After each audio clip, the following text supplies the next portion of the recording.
chama kinakuwa Gwajimanized. Kwa hiyo kwa vyovyote vile tusigwajimanize chama chetu, magwajima tuyaache nje. Hamna kuoneana aibu wala haya.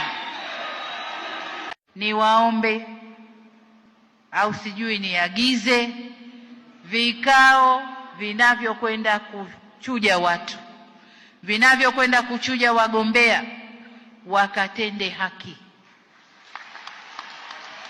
wakatende haki. Anayefaa aambiwe anafaa, asiyefaa tuseme huyu ana kasoro 1, 2, 3, hatufai kwa huko mbele tunakokwenda. Tukitoa mwanya, ndugu zangu, tukipitisha wanaotafuta tu na mie ni wemo, ndio tunapata wale wanaokwenda huko, chama kinakuwa Gwajimanized.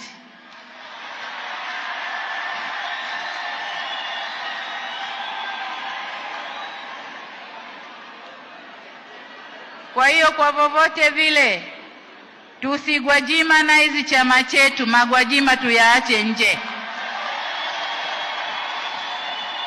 Hamna kuoneana aibu wala haya.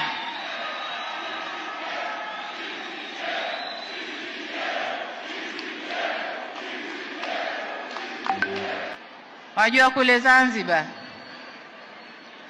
kuna mtu aliimba, mcheza ngoma si yake lazima ataharibu. Akasema hawi sawa na wenzake, yeye anakuwa majudhubu. Majudhubu ni mtu ambaye hazimo hivi. Kwa hiyo ukicheza ngoma si yako utaharibu na utajulikana tu, lazima utasema mie siye jamani. Ndio haya yanayotokea. Kwa hiyo twendeni tukachuje kwa ustadi mkubwa, tukachuje, tuweke watu ambao watakifanyia kazi chama chetu. Tutakwenda kutekeleza ilani ya uchaguzi.